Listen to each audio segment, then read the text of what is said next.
cette phrase que je vais vous mettre, qui est une paraphrase de Rabelais, hein.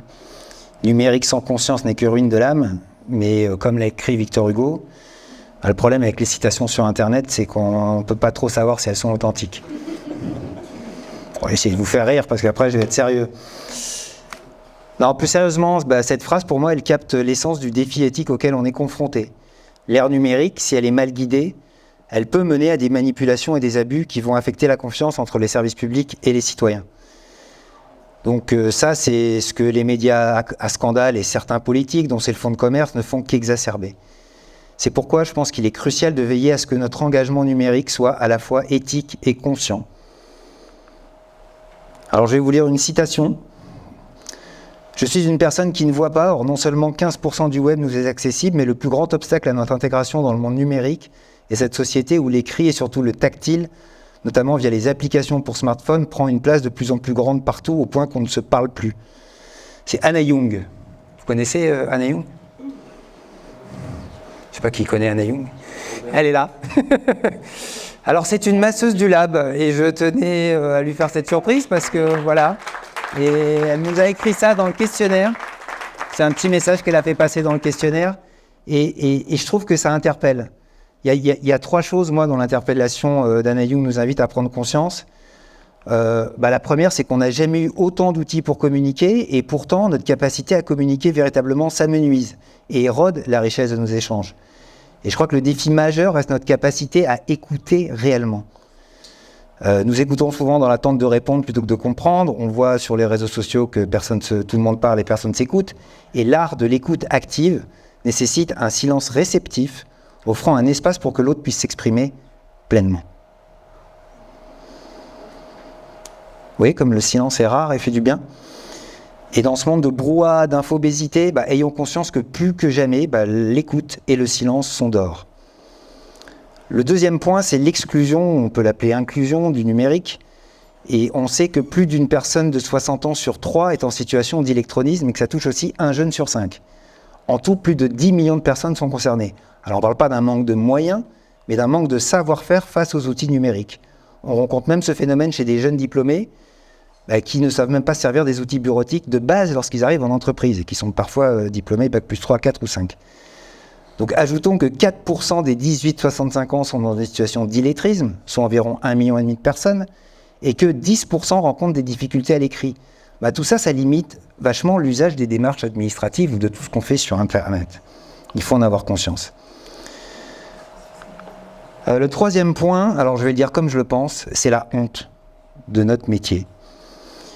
Une fois que j'aurai dit ça, on va voir comment. Oui, on a en France 1,7 million de personnes qui sont aveugles ou malvoyantes. Les obligations d'accessibilité des sites publics aux personnes en situation de handicap ont été introduites par l'article 47 de la loi du 11 février 2005. Je répète, 2005. Et en 2024, selon l'Observatoire du respect des obligations d'accessibilité numérique, tout secteur public confondu, on est à 3,28% des sites qui respectent la loi et 0,42% pour les villes. Alors oui, ça va changer, je le vois aussi moi dans mon métier d'AMO, parce que l'Arcom va distribuer des amendes, mais enfin avec l'Observatoire, on aimerait bien que ça change aussi par une vraie prise de conscience, et j'espère qu'elle aura lieu ce soir. Alors qu'on se comprenne bien, il ne s'agit pas d'avoir bonne ou mauvaise conscience, ça c'est une question de morale, mais d'avoir conscience des choses, d'être conscient de la réalité environnementale, d'être conscient des faits, des événements et des phénomènes, ce qui implique la reconnaissance et la compréhension de ce qui se passe autour de soi, sans nécessairement impliquer un jugement moral. Autre point, tout le monde, je crois, a entendu parler du dernier rapport du GIEC. Donc agir en conscience, ça signifie aussi intégrer cette réalité dans nos actions quotidiennes, comme le choix de notre mode de transport ou l'hébergement de nos sites internet, même si on sait que c'est dérisoire, la pollution des sites web publics, elle est dérisoire, comparée à celle de Netflix, YouTube, du métavers ou du porno. Donc faire les bons choix, c'est aussi être capable de le faire dans notre champ d'action et de décision. Et ça, c'est crucial pour être tout simplement aligné. Ça veut dire quoi aligné ? Alors aligné, je vous renvoie à la philosophie grecque, c'est simplement vivre en accord avec la raison, la nature et les principes éthiques en cherchant à atteindre un état de bonheur, de tranquillité, d'esprit et d'harmonie intérieure. Voilà. Et là, par contre, force est de constater, Et on peut s'en réjouir que le secteur public s'est vraiment approprié bien plus rapidement les notions d'éco-conception que celles de l'accessibilité, et ça, c'est quand même une bonne nouvelle. Alors le deuxième point, parce que je vais le faire en 4 points, ce sujet, c'est la conscience de l'IA. Alors voilà, je pense qu'il faut qu'une prise de conscience éthique, c'est aussi examiner les innovations technologiques avec discernement. L'IA, tout le monde en parle, et bien sûr, on va en parler au lab. C'est essentiel de comprendre ces enjeux pour l'intégrer dans ses pratiques professionnelles, ou pas. Mais au rythme où vont les choses, et avec les milliards mis sur la table, la question de la conscience de l'IA est plus pertinente que jamais. Alors pour l'instant, c'est un mythe. On est tous bluffés par l'IA, et il y a de quoi, mais il faut savoir que ce n'est que l'apéro. C'est la petite cacahuète qui tombe de son bol, qu'on avale goulûment pour pas gâcher. En fait, la plupart des systèmes d'IA, aujourd'hui, ChatGPT, tous ceux que nous connaissons aujourd'hui, sont considérés comme des IA faibles. ChatGPT et les IA modèles de langage reproduisent le langage ou les gestes que font les humains. Ça effectue des tâches dérisoires. C'est prédire le prochain mot d'un texte, exactement comme quand vous le faites, quand vous laissez votre smartphone jouer à finir votre phrase. Alors la machine, bien sûr, elle imite une réponse humaine sur la base de centaines de milliers de réponses. Et oui, pour synthétiser, réécrire un texte, le résultat est bluffant. Mais on ne peut pas encore parler véritablement d'intelligence. L'entrée et le plat de résistance qui vont nous être servis prochainement, c'est l'AGI, ou l'intelligence artificielle générale, qui représente, elle, un défi éthique majeur. Alors elle se distingue des autres formes, des formes actuelles d'intelligence artificielle par sa capacité à comprendre, apprendre et appliquer des connaissances et des compétences dans n'importe quel contexte, sur n'importe quel sujet, de manière similaire à l'intelligence humaine. Donc la vraie intelligence artificielle, elle va arriver.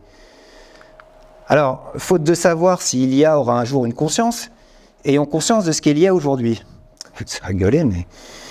oui, aujourd'hui, c'est un formidable assistant. Mais j'ai mis cette image parce que j'ai l'impression qu'on est tous ici des péagistes au début des années 2000, lorsqu'on voit arriver le premier télépéage, les premières caisses automatiques. Et, oh, c'est génial, on gagne du temps.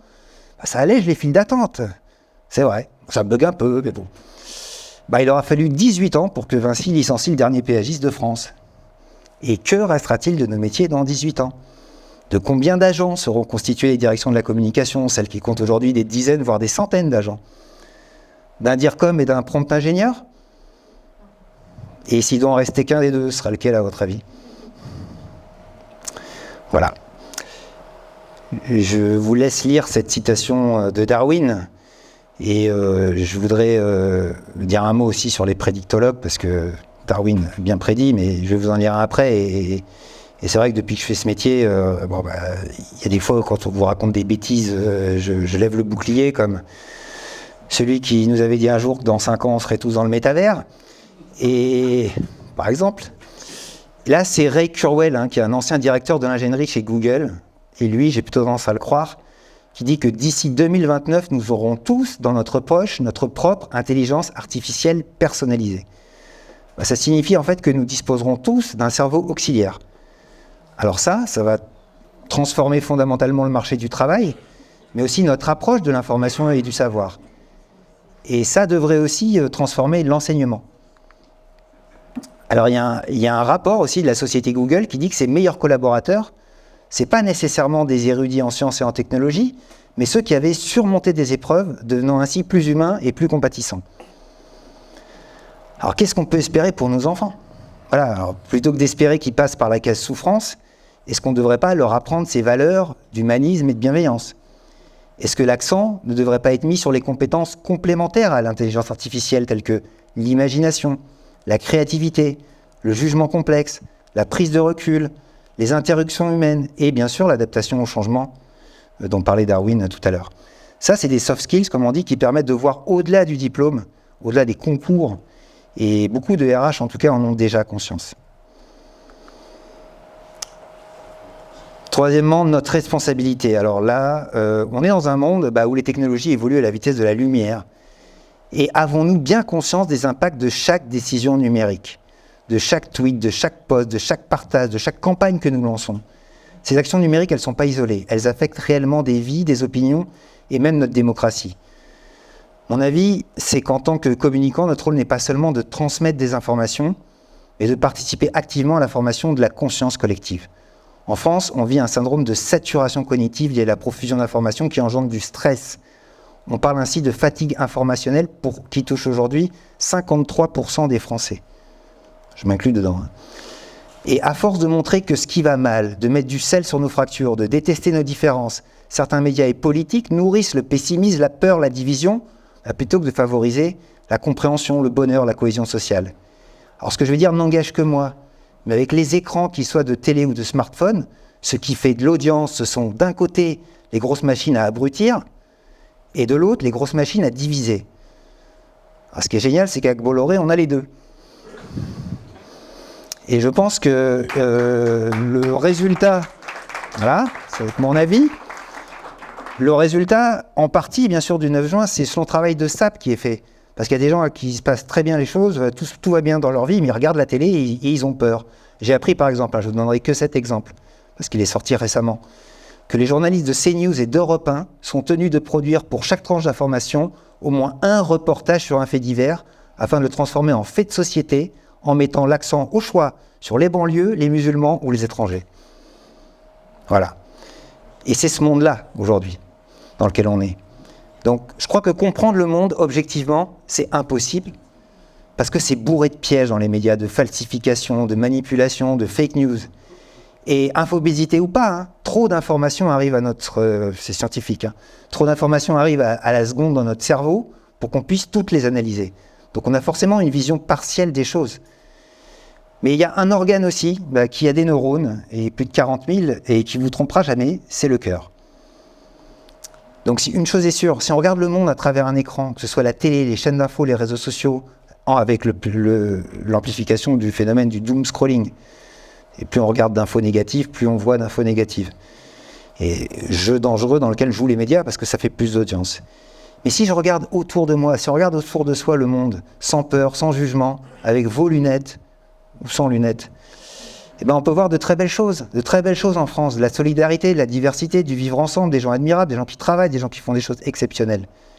Et ça, il faudrait quand même le dire, et je crois que le communicant public joue un rôle essentiel en mettant ça en avant, en créant de la valeur, en montrant ce qui va bien, en cherchant l'unité, en offrant du service public, en créant du sens, mais aussi et surtout en étant à l'écoute des gens, de leurs problèmes, de leurs souffrances, sans les mépriser, ou sans leur donner l'impression qu'ils sont méprisés, parce que ça aussi, c'est en partie le vote du 9 juin.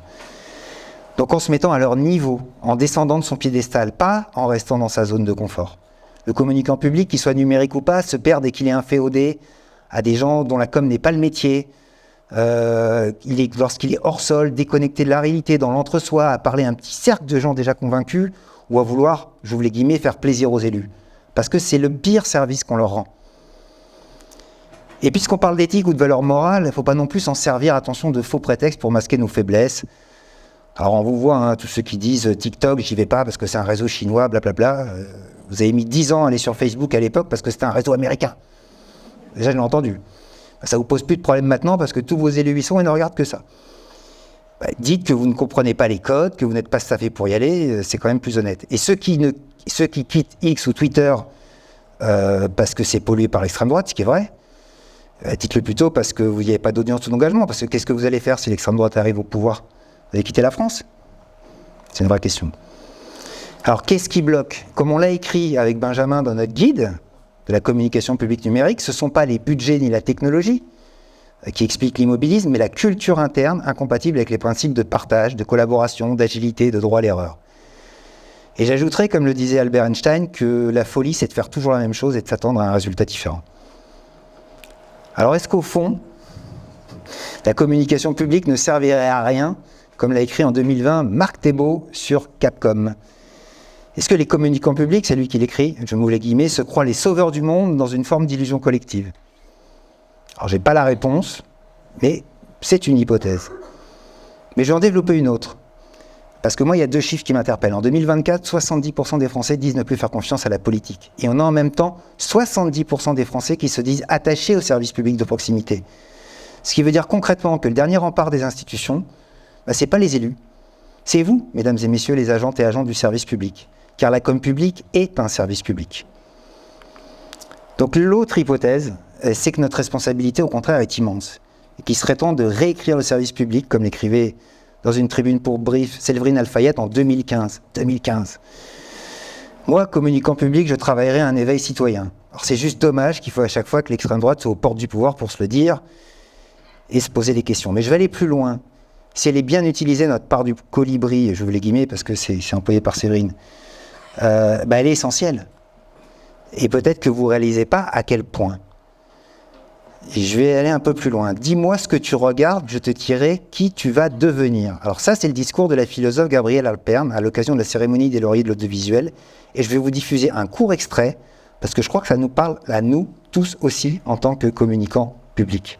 J'aimerais rappeler à cette occasion les propos de l'un des plus grands penseurs du XXe siècle, Elias Canetti, qui disait « Ce que nous vivons est régi par des images. Elles s'incorporent à nous comme une sorte de bien-fond. Selon les images qui vous composent, votre existence prendra un tour tout différent. Selon les images qui vous composent, votre existence prendra un tour tout différent. Autrement dit, dis-moi ce que tu regardes et je te dirai qui tu vas devenir. » C'est une idée qui est vertigineuse et cela devrait interpeller chacun d'entre nous à l'échelle individuelle dans le choix des images que nous regardons ou non. Aucune image n'est anodine. Cela a d'ailleurs aussi des conséquences immenses pour ceux qui produisent ces images, pour ceux qui donnent à voir ces images. En cette cérémonie de remise des lauriers de l'audiovisuel, il me semble important de rappeler le rôle civique, la responsabilité civique, justement, de ceux qui donnent à voir ces images. Aucune image n'est anodine, et c'est également vrai à l'échelle d'un pays. Selon les images qui composent une société, selon les images qui composent un pays, son existence prendra un tour tout différent. Vous avez donc un rôle civique dans la manière dont la France existera demain. Merci pour ces mots. Alors voilà, on peut l'applaudir parce que je trouve aussi que c'est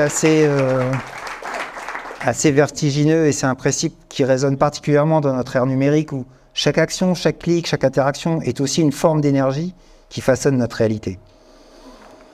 J'en arrive au dernier point, et c'est la conscience de soi. Cette conscience de notre responsabilité dans l'environnement numérique nous amène à réfléchir plus profondément sur notre propre conscience. Et pour finir, donc, je vais parler de la conscience de soi, et là, des chercheurs en biologie et neurosciences ont développé depuis à peu près 2 décennies l'idée que la conscience, elle n'est pas limitée à notre cerveau, à notre corps physique, et que c'est une énergie omniprésente qui existe dans tout l'univers. Et que notre conscience individuelle donc, fait partie d'une conscience universelle plus vaste, interconnectée avec tout ce qui existe.